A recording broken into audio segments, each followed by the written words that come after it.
Salut, c'est Antoine Goretti et aujourd'hui je vais répondre à toutes les rumeurs sur moi. La rumeur dit que tu devrais écrire un recueil de poèmes. Rumeur, je pense que pour l'instant je fais de la poésie juste pour me faire du bien moi. Pour l'instant non, c'est pas prévu et j'ai pas la prétention d'être un très bon poète, donc pour l'instant non. Garde ça pour moi et pour Instagram. La rumeur dit que tu ne veux plus être associé à la télé-réalité. Alors c'est totalement vrai, j'ai plus du tout envie d'être associé à la télé. Dans mon entourage, j'ai personne de télé. Je fuis les candidats comme la peste parce que j'aime pas les délires de on fait des stories sur l'un, sur l'autre. En revanche, j'ai fait un programme il y a 1 an et demi qui va bientôt être diffusé, je vais l'assumer. C'est un programme que j'ai aimé faire aussi, mais j'appréhende quand même le fait qu'il sorte parce que maintenant que je suis passé aussi dans de la création de contenu pur et dur, j'ai pas envie d'être de nouveau assimilé à la télé-réalité. Donc j'appréhende un peu, j'avoue. La rumeur dit que tu es l'exemple parfait de l'homme allié féministe. Je pense pas être l'exemple parfait de l'homme allié féministe. J'essaye d'être un allié de qualité, j'essaye d'être un allié ouvert d'esprit et j'essaye de faire des choses en fait qui aident les gens. Il y a 2 pans en fait dans mon contenu, c'est qu'il y a un pan où j'essaye de déconstruire les garçons, mais il y a une réalité aussi qui fait qu'il y a beaucoup plus de femmes à qui ça parle, peut-être aussi parce que ça les rassure de voir qu'il y a un homme qui prend soin de lui, qui a fait de la télé, qui a aussi peut-être le truc du beauty privilège parce que ça revient aussi souvent, qui parle de ces problématiques-là. Donc je pense être un bon allié. Il y a certaines féministes qui pensent que je suis pas à ma place pour en parler, ce que je peux entendre aussi parce que c'est un combat qui a été mené par des femmes pour des femmes. Et quand un homme arrive et en parle, et ça fait beaucoup de bruit parce que je vois aussi la différence que ça fait maintenant, j'ai l'impression en fait d'être devenu une sorte de porte-parole des alliés féministes. Et ça me fait peur, mais en même temps je suis fier parce que je me dis, ça veut dire que mon contenu il sert à quelque chose. Je sais pas si je suis l'allié parfait, mais en tout cas j'essaye d'être un allié de qualité. La rumeur dit que tu n'as pas pris la grosse tête malgré ta notoriété. Je crois que c'est vrai. De toute façon, j'ai un entourage qui m'empêcherait de l'apprendre, ça c'est sûr et certain. Ça n'empêche que, évidemment, parfois, je suis dans des soirées de fous pour des marques incroyables et on est dans des endroits de dingue. Donc c'est vrai que parfois, je suis là et je me dis, waouh, je suis chanceux. Mais je me considère pas légitime forcément à être là. Donc non, je prends pas la grosse tête parce qu'on sait aussi que ça peut s'arrêter du jour au lendemain. Donc je profite de ce que j'ai à prendre et c'est grave cool. Je suis hyper grateful. Waouh, je parle comme Camaro.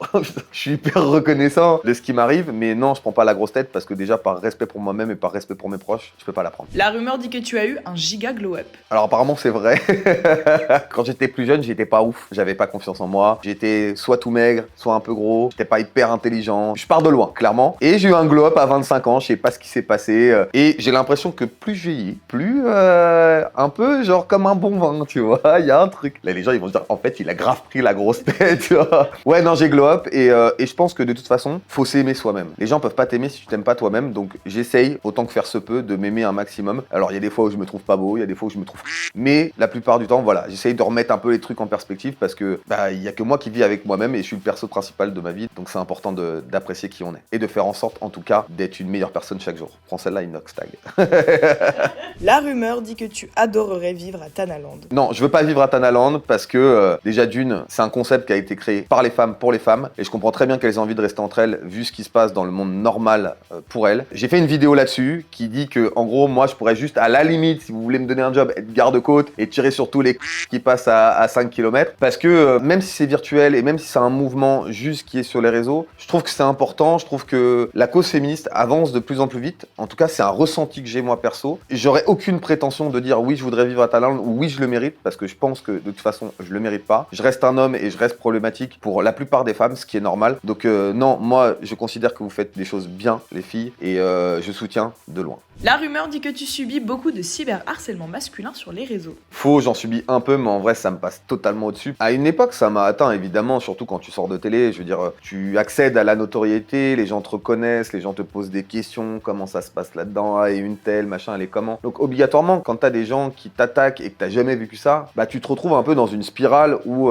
tu sais pas comment gérer la situation parce que tu y as jamais été confronté. Ça t'atteint un temps. C'est-à-dire que au début, ça t'arrive, les gens t'attaquent pour des conneries que toi, tu considères comme des conneries. Et à force, tu relativises parce que tu dis déjà, il y a plus grave dans le monde. Et que si les gens ont envie de se faire chier à venir te casser les glaouis, honnêtement, c'est eux qui perdent le plus de temps dans leur life. Honnêtement, dans ma vie, j'ai pas le temps pour la négativité. Si je vois un contenu qui me plaît pas, si je vois une personne que j'aime pas, je vais pas aller écrire, oui, c'est pas bien ce que tu fais, t'es vraiment un guignol. Tu faut avoir une vie d'une tristesse sans nom pour moi pour faire ça. Je me dis que ces gens-là qui m'attaquent, c'est eux les plus à plaindre dans l'histoire. Moi, je fais ce que j'aime dans ma vie. Moi, je suis quelqu'un d'incompli, mes amis m'aiment, ma famille m'aime. Donc s'il y a des gens qui ont envie de m'attaquer pour autre chose, qu'ils le fassent, mais en vrai, vous devriez plutôt aller faire faire une psychothérapie. La rumeur dit que tu es le cauchemar des mascus. Vrai, les mascus, ce qu'ils aiment pas chez moi, c'est que je suis beau garçon, que je suis musclé, que je suis intelligent. Tu me mets face à n'importe quel mascu comme ça, en tête à tête, rien que verbalement, je le détruis. Parce que déjà, d'une, je sais qu'il faut être un peu stupide pour être un mascu. Et je suis désolé les gars, s'il y a des mascus qui me regardent, vous êtes un peu stupides. Et le truc qui les dérange encore plus, c'est que je suis un homme, je présente bien, je parle bien, je suis entouré. Et c'est ça qui les dérange, c'est que je suis l'archétype même de quelqu'un qui pourrait être dans leur team. Mais non les gars, moi je suis dans une équipe qui gagne, pas dans une équipe de losers. Les mascus qui m'attaquent, c'est des gens qui limite, je pense, rêveraient d'être qui je suis. Donc les gars, désolé, mais vous pouvez encore vous déconstruire. Les gars, Alexis Chance, tous les gars et compagnie, vous pouvez encore faire le taf pour changer et arrêter d'être des guignols. La rumeur dit que tu as été agressé après être sorti habillé en femme. Oui et non.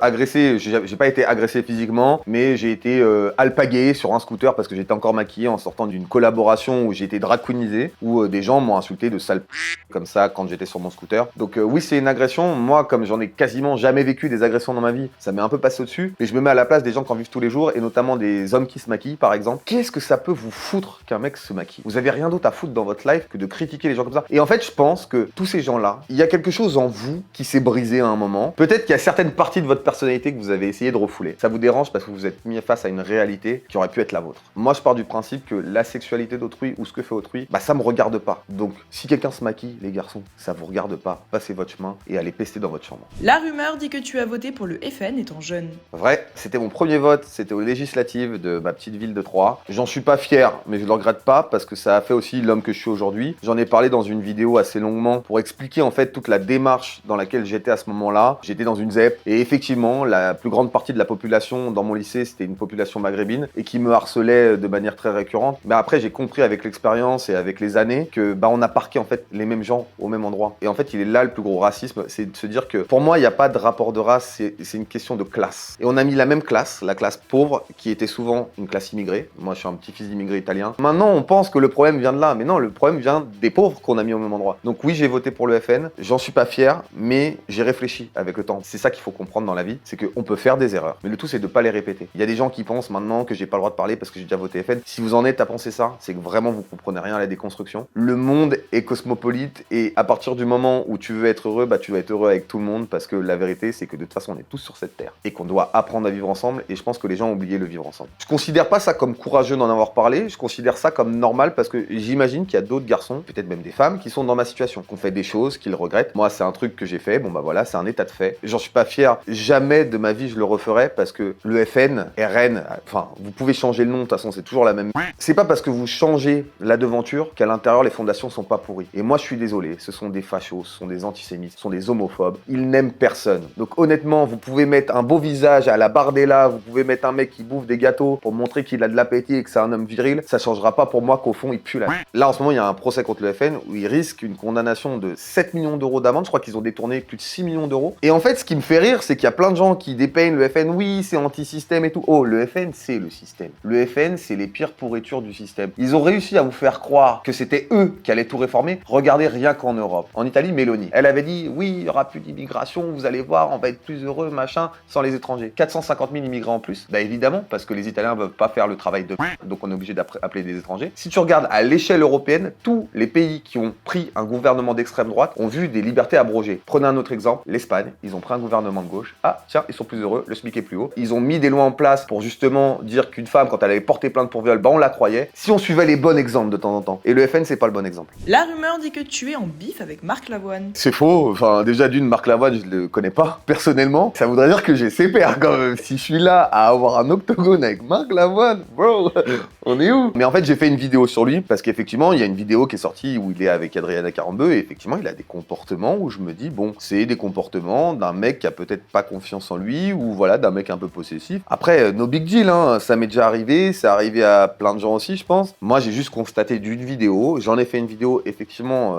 elle a été beaucoup vue et beaucoup commentée. Marc Lavoine, je n'ai rien contre toi, continue à faire des chansons et je vous souhaite beaucoup de bonheur avec Adriana. La rumeur dit que tu regrettes avoir avoué que tu as eu une aventure avec une star internationale. Vrai. En fait, je regrette l'avoir dit parce que c'est typiquement un comportement de c'est pas très gentleman et j'aurais dû le garder pour moi. Voilà, j'ai vécu une histoire avec une personne et ça méritait pas que ce soit exposé. En fait, je pense que je me suis gargarisé de mes exploits entre guillemets et ça typiquement les gars, c'est un comportement toxique qu'il faut pas avoir. Quand vous vivez une relation avec quelqu'un, peu importe la personne, c'est votre relation, tout le monde n'est pas obligé de le savoir. Mais en tout cas, si c'est arrivé à ces oreilles, bah je te présente mes excuses parce que j'aurais dû juste fermer ma bouche. C'était pas très correct, pas très classe, et je pense que les hommes gagneraient à être un peu plus classe dans la vie. Moi le premier.